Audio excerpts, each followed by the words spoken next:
The air inside the grand banquet hall is thick with chatter and laughter as guests sip champagne under golden chandeliers. Ezekiel, a charismatic young man in his late 20s, clinks his glass against his best friend Vias. The two have been inseparable since childhood, but tonight something shifts. Across the room, Thalero, Vias' mother, stands in an elegant silk gown, her piercing gaze meeting Vias with an intensity that makes his heart race. A smirk plays on her lips as she raises her glass in his direction. Via quickly looks away, but the heat of her attention lingers. As the night unfolds, Via finds himself drawn into hushed conversations with Alero, their words laced with an underlying tension. She laughs at his jokes in a way that makes his pulse quicken, her fingers grazing his arm just a second longer than necessary. He knows this is wrong. She is the mother of his closest friend, but something about the way she looks at him, as though seeing a man rather than a boy, ignites a dangerous thrill. Meanwhile, Ezekiel is oblivious to the silent war raging within Vias' conscience, blissfully unaware that this night will mark the beginning of a storm that will tear their world apart. The morning after the party, Via finds himself replaying the previous night in his mind. He tries to focus on the tasks at hand, preparing for a business meeting and managing his company's operations, but his thoughts keep drifting back to Amara's Alero. Her touch, her smile, the glint in her eyes. It all seems so innocent on the surface, but something deeper stirs within him. He shakes his head, trying to push the thoughts away. Meanwhile, Ezekiel calls him, laughing over the phone, unaware of the conflict brewing inside Via. "Bro, you were way too quiet last night. What's going on? You got something on your mind." Via forces a laugh, assuring his best friend that everything is fine. But the doubt lingers. The unspoken connection with Amers Alero haunts him. When he looks at her now, it feels different. Charged, dangerous. The boundary between friendship and something far more complicated has been blurred. Days later, Via finds himself at the family's mansion for dinner, a routine he had grown accustomed to. He's always enjoyed the warm, familial atmosphere, but tonight the air feels different. Alero greets him at the door with a gentle smile, her eyes lingering just a moment too long. They make small talk, but each word carries weight. As the evening unfolds, the subtle tension between them only grows stronger.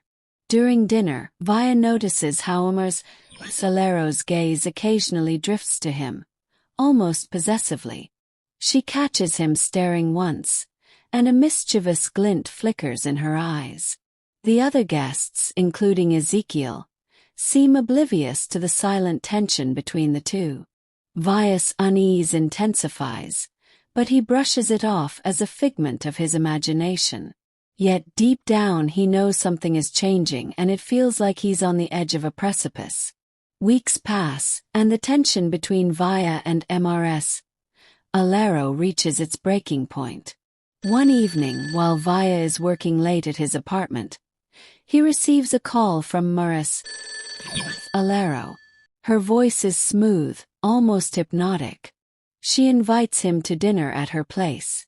Just the two of them. Hesitant but intrigued, Via agrees. When he arrives, the atmosphere is intimate, the soft glow of candlelight casting shadows on the walls. Alero serves dinner, her movements slow and deliberate, her eyes never leaving him.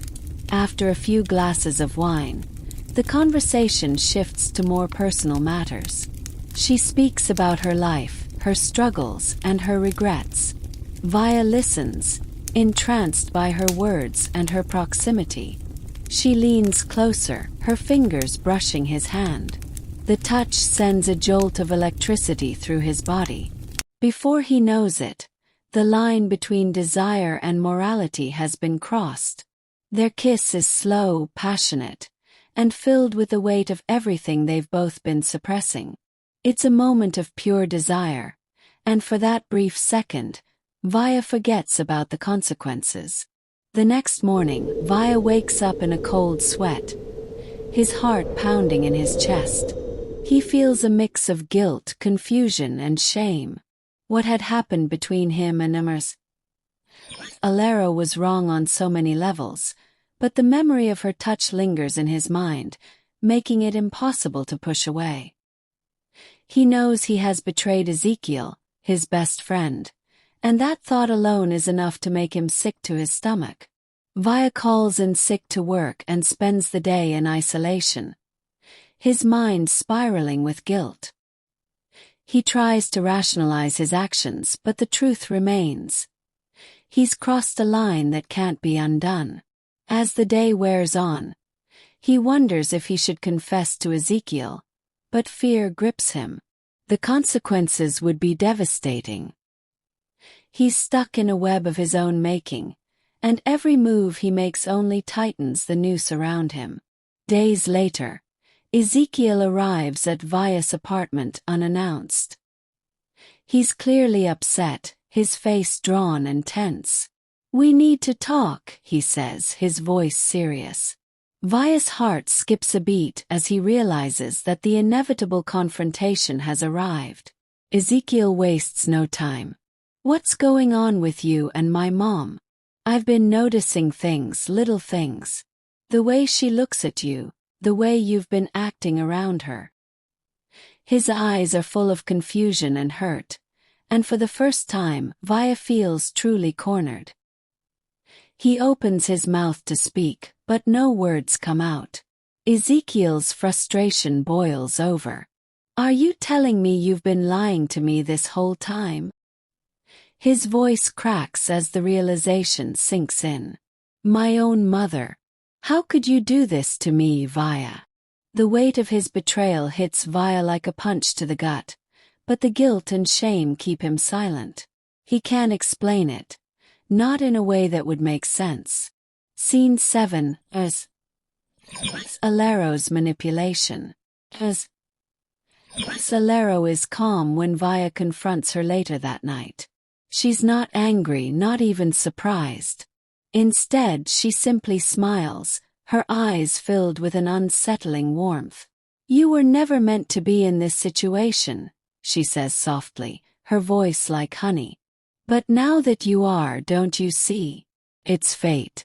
We were always meant to be together, Vaya." Her words, though soothing, unsettle him even more. He tries to break free from her grasp, but the magnetic pull of her presence keeps him trapped. She gently caresses his face, her fingers tracing his jawline as if he's a piece of art she's admiring. "You have a choice, Vaya," she murmurs. "You can walk away, but where will that leave you? You and Ezekiel, both of you will be destroyed. Or you can stay, and together we can build something beautiful." Her manipulations are subtle, but they're effective. Vaya feels torn between loyalty to his best friend and the overwhelming desire that Alero has ignited in himself. Vaya knows that he's losing both his best friend and the woman he's become obsessed with, but he can't seem to stop himself. The pull of forbidden love is too strong. He wrestles with his conscience, questioning his choices, but every moment with Alero feels like a dream he's unwilling to wake up from. He's slipping deeper into a web of lies, unable to find a way out. Ezekiel's worst fear comes true when he stumbles upon a conversation between Alero and Vaya, unknowingly walking into the house while they're talking in hushed tones. He stands frozen at the door, his heart pounding in his chest as he hears the words that tear through him. "Ezekiel will never understand us, Vaya. We can't go back now," Alero says, her voice low and seductive. The realization hits Ezekiel like a freight train. His eyes widen with shock and disbelief. He's seen enough, heard enough to confirm the truth. His best friend, the one he trusted above all else, has betrayed him in the worst possible way. His vision blurs with rage and heartache, and in that moment, everything between them shatters. He storms into the room, his fists clenched, fury radiating off him. "Did you really think I wouldn't find out, Vaya?" Ezekiel's voice cracks as he confronts him. "You're sleeping with my mother." "My mother." The words hang in the air, suffocating. Vaya's guilt and shame flood him, but he doesn't know how to apologize or explain. The damage has been done, and the friendships they once had are beyond repair. The following days are a blur for Vaya. Ezekiel refuses to speak to him, and Solero continues to manipulate him with her charm, coaxing him into staying with her, even though every fiber of his being screams that he should leave. But the pull she has over him is undeniable. Her confidence, her beauty, her intelligence, they all work together to trap him in her web. Ezekiel isolates himself, shutting himself off from both Vaya and Solero. He begins drinking heavily, drowning his pain in whiskey. His once bright, carefree personality is replaced with a darkness that scares even those closest to him. Solero, always calm and composed, seems to have no qualms about the damage she's caused. To her, the situation is simply a matter of power, a game she knows she can control. Vaya, however, is not so certain. His internal conflict grows by the day. He loves Ezekiel like a brother, but his desire for Solero is something he can't ignore. He knows he's destroying everything he once held dear, but the more he tries to break free, the more entangled he becomes in her web. The guilt is unbearable, yet each time she smiles at him, it pulls him back in. The tension finally comes to a head one fateful evening when Vaya, Ezekiel, and Solero are all forced to share dinner together. The atmosphere is suffocating, thick with unspoken words and unresolved anger. Vaya tries to act normal, but every glance exchanged between him and Ezekiel feels like a knife to his heart. Solero sits calmly, sipping her wine, as if everything is perfectly fine. Ezekiel slams his fork onto the table, the sound sharp and jarring. "I can't do this anymore," he says, his voice trembling with anger and hurt. "I can't sit here pretending everything is okay while my best friend is sleeping with my mother." Solero doesn't flinch. Instead, she calmly dabs her lips with a napkin, as though this conversation is nothing more than a nuisance. "Ezekiel," she says with a smooth, almost condescending tone, "you've always been so blind. This was never about you. It was always about us." The words hit Ezekiel like a slap. He stands up, his fists clenched at his sides. "You're both dead to me." With that, he storms out of the room, leaving Vaya and Solero alone in the silence that follows. Ezekiel's departure marks the beginning of the unraveling of everything. Vaya is left in the wreckage of his actions, consumed by guilt and regret. He tries reaching out to Ezekiel, but his attempts are met with silence. The distance between them only grows, and the friendship that once seemed unbreakable is now a distant memory. Solero, however, is undeterred. She continues to weave her manipulative web, pushing Vaya further away from the people who care about him. She knows that the more isolated he becomes, the easier it will be for her to control him. But even she can't deny the subtle shift in Vaya. He's no longer the man he was when they first met. The guilt, the self-loathing, and the constant battle between love and loyalty have worn him down. As much as he's tried to bury the pain, it's impossible to ignore the toll it's taking on him. The once promising future he envisioned for himself now seems like a cruel joke. He has lost everything. His best friend, his integrity, his peace of mind, and yet he remains ensnared by the woman who has caused it all. Ezekiel has fallen into a deep spiral of anger and self-destruction. He spends his days in a haze of alcohol, his once bright future now obscured by bitterness and regret.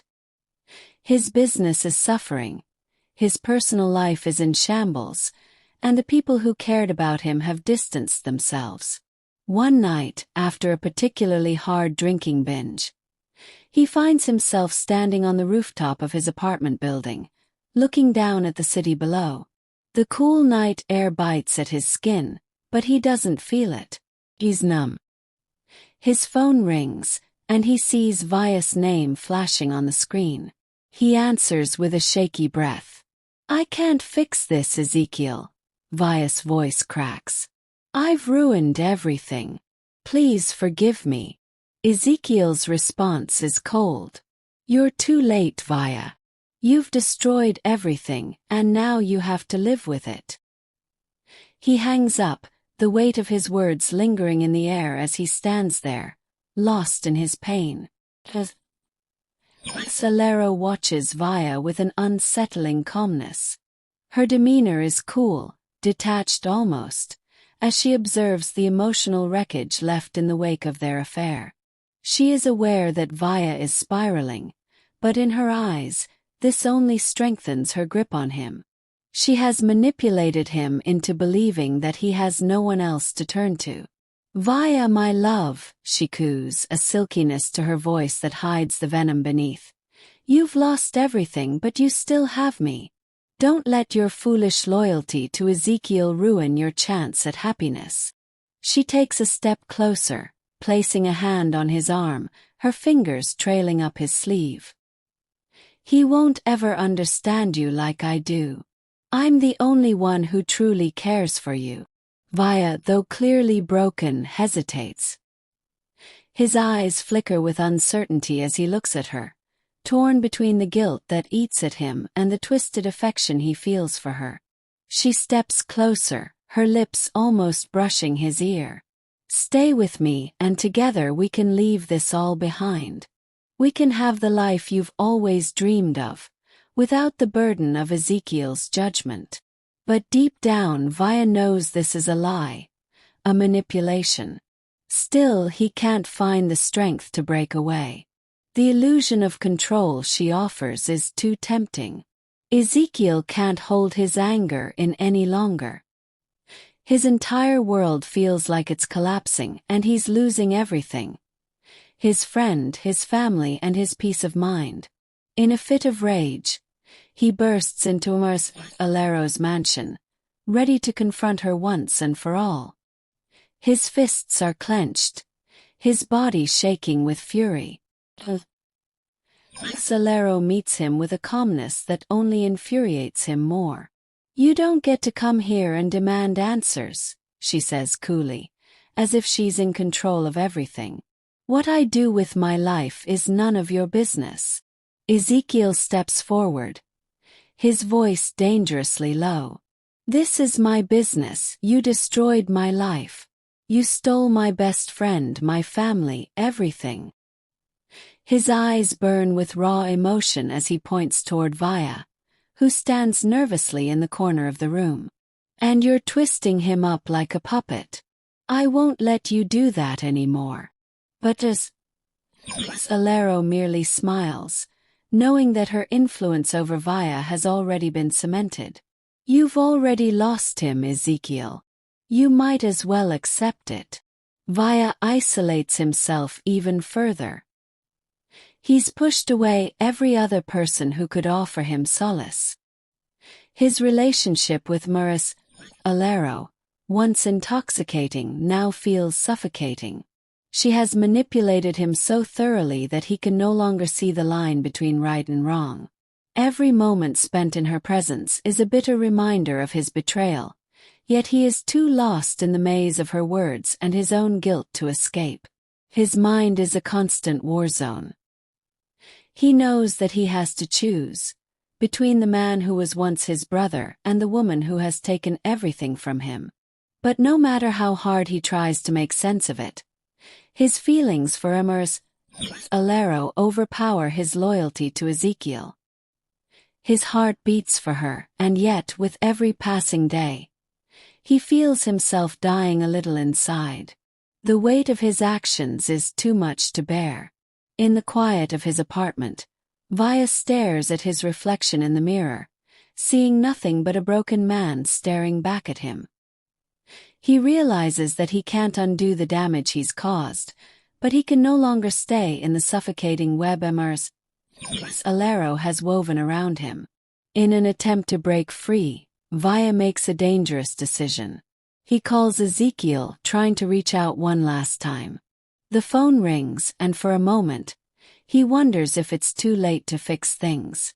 When Ezekiel finally picks up, there's no warmth in his voice, only coldness and bitterness. "What do you want, Vaya?" "I need to fix this, Ezekiel," Vaya says, his voice trembling.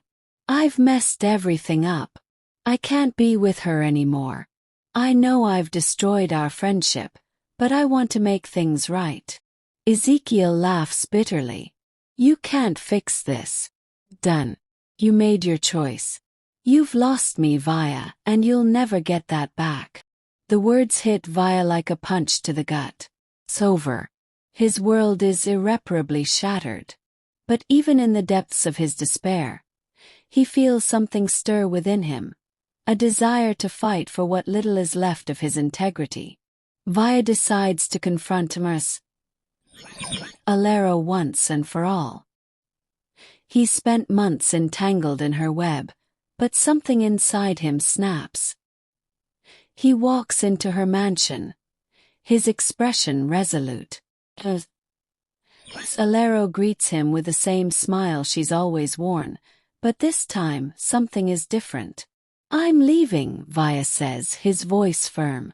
"I can't keep doing this. You've ruined me and I've let you. But no more." Alero's smile fades, her eyes narrowing. "You're making a huge mistake, Vaya," she says, her voice tinged with anger. "You won't find anyone who will love you like I have." But Vaya doesn't falter. "I don't need your love. I need to rebuild myself, and that starts with walking away from you." It's a moment of clarity for him, a moment when he takes control of his life again. As he walks out of her mansion, he feels a weight lift off his shoulders. Though the scars of his betrayal will never fully heal, he knows he's finally made the right choice. Vaya spends the next few months alone, trying to rebuild his life from the ashes of his mistakes. He knows that regaining Ezekiel's trust will be nearly impossible, but he has to try. Every day he works to rebuild his business, his relationships, and most importantly, his sense of self. He contacts Ezekiel, offering apologies in the hope that his friend might one day forgive him. It's a slow process, and there are many painful conversations. But over time, Ezekiel begins to see the changes in Vaya. Though the wounds are deep, there's a glimmer of hope for their friendship. They meet for coffee one afternoon, both men still scarred but finally willing to acknowledge that their bond might be mended, given time. The story culminates in a quiet, reflective moment. Vaya sits in a cozy cafe, staring out the window at the bustling city around him. The sun is setting, casting a golden glow across the streets. His life is far from perfect, but he's finally at peace with his choices. Ezekiel joins him, a tentative smile on his face. The air between them is still heavy with unspoken words, but it's clear that a bridge has been built. "I don't know if I can ever forget what happened," Ezekiel says, his voice soft but sincere. "But I'm willing to try for the sake of what we had." Vaya nods, a tear slipping down his cheek. "I don't deserve your forgiveness, but I'll spend the rest of my life trying to earn it." The two men sit in silence, the past still haunting them, but the future offering a glimmer of hope. The moral lesson of this story is that betrayal and deceit are destructive forces that can break even the strongest of bonds. Vaya's journey teaches that redemption isn't easy, But it's possible through accountability, self-reflection, and the willingness to make amends. True healing only comes when we take responsibility for our actions, learn from our mistakes, and seek forgiveness from those we've wronged.